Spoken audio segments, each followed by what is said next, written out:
জুবিন গাৰ্গ ঈশ্বৰ আছিল মই চিনি নাপালোঁ। জুবিনৰ লগত কিয় এনেকুৱা হ'ল মই জানিব বিচাৰোঁ। যোৰহাটত শ্ৰাদ্ধত উচপি জুবিনৰ বাবে ন্যায় বিচাৰিলে পত্নী গৰিমা শইকীয়া গাৰ্গে। চাওক খুবেই বেদনাদায়ক খবৰ।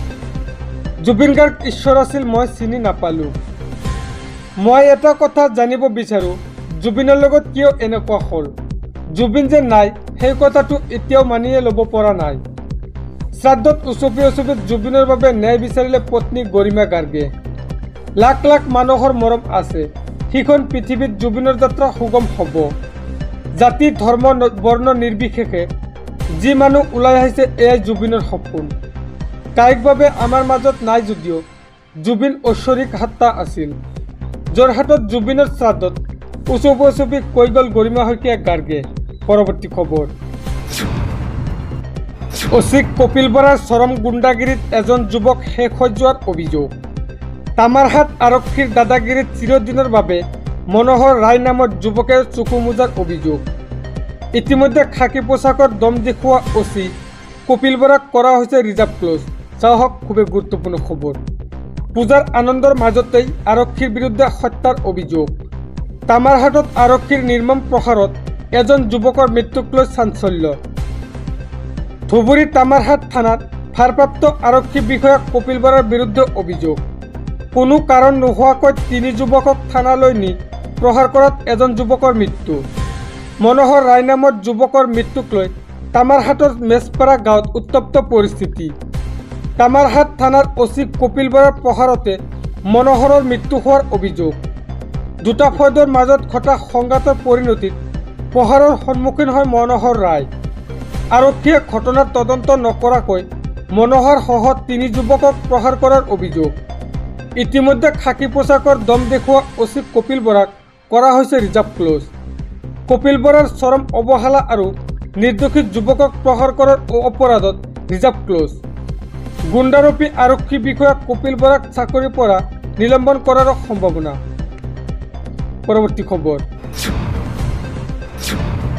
ফাষ্ট ট্ৰেকত হ'ব তদন্ত প্ৰক্ৰিয়া। CIDৰ কাৰ্যালয়ত জেৰা চলি আছে শ্যামকানু মহন্ত আৰু সিদ্ধাৰ্থ শৰ্মাৰ। শ্যামকানু আৰু সিদ্ধাৰ্থৰ পৰা জব্দ কৰা হৈছে তেওঁলোকৰ মোবাইল ফোন। সবিশেষ চাওঁ আহক।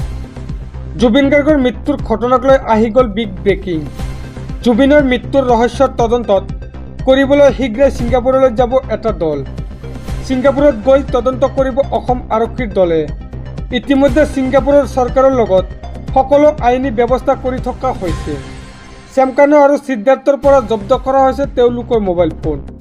জুবিন গাৰ্গৰ মোবাইল ফোনটো CIDয়ে জব্দ কৰিছে সিদ্ধাৰ্থৰ পৰা। ঘটনাৰ লগত জড়িত আন অভিযুক্তসকলো তদন্তৰ আওতালৈ আহিব লাগিব। মোবাইল থকাক লৈ এখন ফটো ভাইৰেল হৈছিল। গ্ৰেপ্তাৰৰ পাছত এজন ব্যক্তিৰ ওচৰত মোবাইল থকাটো সম্ভৱ নহয়। জুবিন গাৰ্গৰ ন্যায় তদন্তক লৈ কোনো ধৰণৰ আপোচ কৰা নহয় বুলি মন্তব্য কৰিলে আৰক্ষী বিষয়া মুন্না প্ৰসাদ গুপ্তাই। পৰৱৰ্তী খবৰ। কান্দি কান্দি জনতাৰ সৈতে গৰিমা শইকীয়া গাৰ্গেও গালে মায়াবিনী গান। যোৰহাটত আকৌ জুবিনক সুঁৱৰি উচপি উঠিল গৰিমা শইকীয়া গাৰ্গ। আদ্য শ্ৰাদ্ধৰ অন্তত জনতাই আকৌ গালে মায়াবিনী ৰাতিৰ বুকুত গান। চাওক সবিশেষ। যোৰহাটত আকৌ জুবিনক সুঁৱৰি উচপি উঠিল গৰিমা শইকীয়া গাৰ্গ। আদ্য শ্ৰাদ্ধৰ অন্তত জনতাই আকৌ গাই উঠিলে মায়াবিনী ৰাতিৰ বুকুত। কান্দি কান্দি জনতাৰ সৈতে গৰিমা শইকীয়া গাৰ্গেও গালে মায়াবিনী ৰাতিৰ বুকুত। আৰু এই দৃশ্য দেখি কান্দি উঠিব আপোনাৰ অন্তৰেও। ৰাইজক আহ্বান জনাই গৰিমা শইকীয়া গাৰ্গে ক'লে, জুবিনৰ আদৰ্শক জীয়াই ৰাখিব পাৰিলেহে জুবিন আমাৰ মাজত জীয়াই থাকিব। জুবিনে সদায় ভেদভাৱ নথকা এখন অসমৰ সপোন দেখিছিল। প্ৰাণৰ শিল্পীলৈ মানুহৰ মৰম দেখি আৱেগিক গৰিমা শইকীয়া গাৰ্গেও। যোৰহাটত আকৌ জুবিনক হৈ উচপি উঠিল গৰিমা শইকীয়া গাৰ্গ। পৰৱৰ্তী খবৰ। আজি নিশা হাতত টোপোলা লৈ CIDৰ কাৰ্যালয়ত উপস্থিত হ'ল শ্যামকানু মহন্তৰ পত্নী। কি আছে এই বিশেষ টোপোলাত? মহন্তৰ পত্নীৰ হাতত টোপোলাক লৈ এতিয়া সৃষ্টি হৈছে ৰহস্যৰ। চাওক বিস্তাৰিত। নিশা হাতত টোপোলা লৈ CIDৰ কাৰ্যালয়ত শ্যামকানু মহন্তৰ পত্নী। কি আছে এই বিশেষ টোপোলাটোত? শ্যামকানু মহন্তৰ পত্নীৰ হাতত বিশেষ টোপোলাটো কিয়?